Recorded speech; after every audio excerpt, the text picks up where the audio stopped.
नमस्कार शेतकरी बांधवांनो, शेती ज्ञानसागरमध्ये आपल्या सगळ्यांचं मनापासून स्वागत आहे.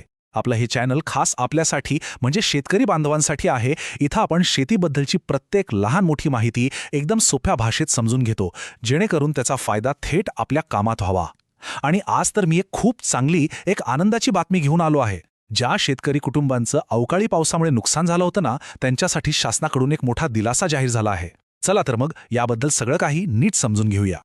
तुम्हाला आठवत असेलच, गेल्या वर्षीच्या शेवटी आणि ह्या वर्षाच्या सुरुवातीला म्हणजे ऑक्टोबर 2025 ते मार्च 2026 या काळात आपल्या राज्यात काय परिस्थिती होती. अनेक ठिकाणी अवकाळी पाऊस, गारपीट अक्षरशः कहर झाला होता. आपल्या डोळ्यासमोर कष्टाने वाढवलेलं पीठ आडवं झालं होतं. हातातोंडाशी आलेला घास निसर्गाने एका क्षणात हिसकावून नेलं होता. खरं तर या संकटामुळे हजारो शेतकरी कुटुंबांवर दुःखाचा डोंगरच कोसळला होता. वर्षभराची मेहनत, बँकेचं कर्ज, सगळं काही वाहून गेलं. कितीतरी कुटुंब यामुळे आर्थिक अडचणीत सापडले. पण म्हणतात ना की प्रत्येक अंधाऱ्या रात्रीनंतर एक नवी सकाळ नक्कीच येते.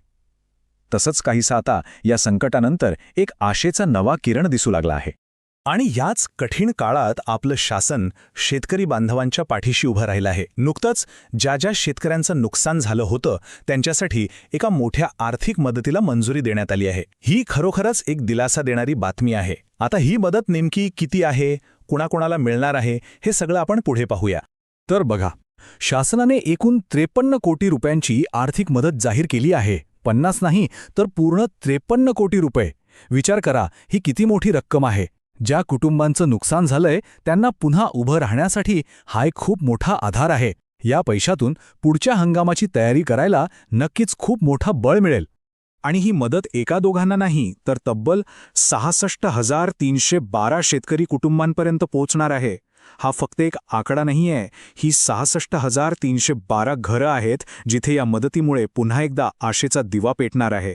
प्रत्येक कुटुंबासाठी ही मदत खूप खूप मोलाची असणार आहे. आणि हो, ही काही तोंडी घोषणा नाहीये, तर याला आता एक पक्कं कायदेशीर स्वरूप मिळालं आहे. 16 एप्रिल 2026ला शासनाने एक शासन निर्णय काढलाय, ज्याला आपण इंग्रजीत जी आर म्हणतो. आता जी.आर. म्हणजे काय असं तुम्हाला वाटेल तर एकदम सोपं आहे. जसं आपल्या गावची ग्रामपंचायत एखादा ठराव पास करते आणि तो कागदावर लिहून ठेवते ना, तसंच शासनाने आम्ही ही मदत देणार असे लेखी स्वरूपात शिक्का मारून पक्क केलं आहे. म्हणजेच आता ही मदत मिळण्याचा रस्ता पूर्णपणे मोकळा झाला आहे.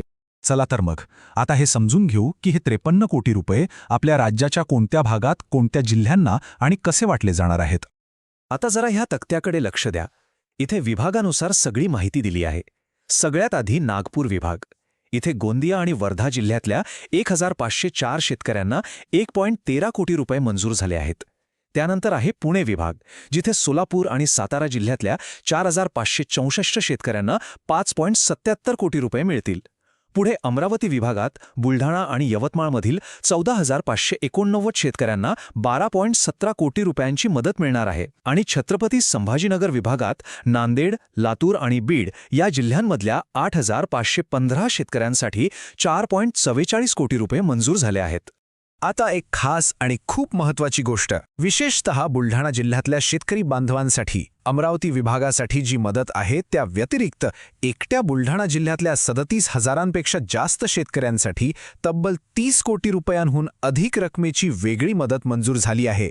याचा अर्थ काय, तर या संपूर्ण मदत योजनेत सर्वात जास्त फायदा हा बुलढाणा जिल्ह्यातल्या शेतकऱ्यांना होणार आहे. चला आता येऊया सगळ्यात महत्त्वाच्या भागाकडे. शासनाने पैसे मंजूर केले, त्याचं वाटपही ठरलं. पण हे पैसे आपल्या बँक खात्यात थेट जमा होण्यासाठी आपल्याला एक छोटंसं पण खूप महत्त्वाचं काम करायचं आहे. ते काम काय आहे ते आता आपण नीट समजून घेऊ.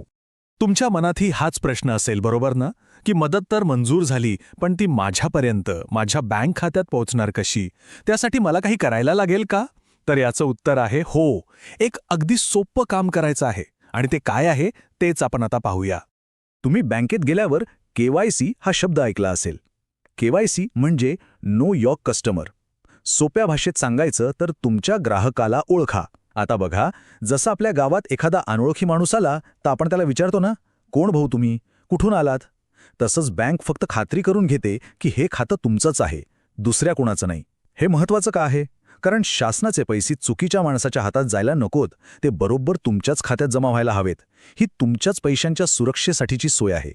ही एक गोष्ट सगळ्यांनी लक्षात ठेवा. बँक खात्याची केवायसी पूर्ण असणं हे खूप गरजेचं आहे, बंधनकारक आहे. शासनाकडून येणारे पैसे फक्त आणि फक्त त्याच खात्यांमध्ये जमा होतील ज्यांची केवायसी पूर्ण आहे. जर केवायसी पूर्ण नसेल तर मदत मंजूर होऊन सुद्धा पैसे तुमच्या खात्यात येणार नाहीत. त्यामुळे हे काम अजिबात पुढे ढकलू नका.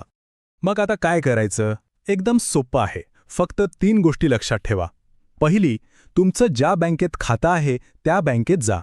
दुसरी, तिथल्या साहेबांना विचारा की माझ्या खात्याची केवायसी पूर्ण आहे का? आणि तिसरी, जर ती पूर्ण नसेल तर ती पूर्ण करण्यासाठी काय कागदपत्र लागतील ते विचारा आणि ती प्रक्रिया लगेच पूर्ण करून घ्या. हे काम खूप सोपं आहे आणि ते जितक्या लवकर कराल तितकं आपल्यासाठी चांगलं आहे. तर शेतकरी बांधवांनो, या संकटाच्या काळात मिळालेला हा मदतीचा हात खरंच खूप मोलाचा आहे. ही मदत आपल्या सगळ्यांना पुन्हा उभं राहण्यासाठी एक नवी उमेद देईल. पण त्यासाठी सगळ्यात महत्त्वाचं काम म्हणजे आपापल्या बँकेत जाऊन केवायसी नक्की तपासा. आणि ही माहिती फक्त स्वतःजवळ ठेवू नका, आपल्या गावातल्या, आपल्या जवळच्या इतर शेतकरी बांधवांना सुद्धा सांगा, जेणेकरून कोणीही या मदतीपासून वंचित राहणार नाही. सगळ्यांना मदत मिळाली पाहिजे. अशीच महत्त्वाची माहिती सोप्या भाषेत मिळवण्यासाठी आपल्या शेती ज्ञान सागर चॅनलला सबस्क्राईब करायला विसरू नका आणि हा व्हिडिओ जास्तीत जास्त लोकांपर्यंत पोहोचवा. धन्यवाद. जय हिंद.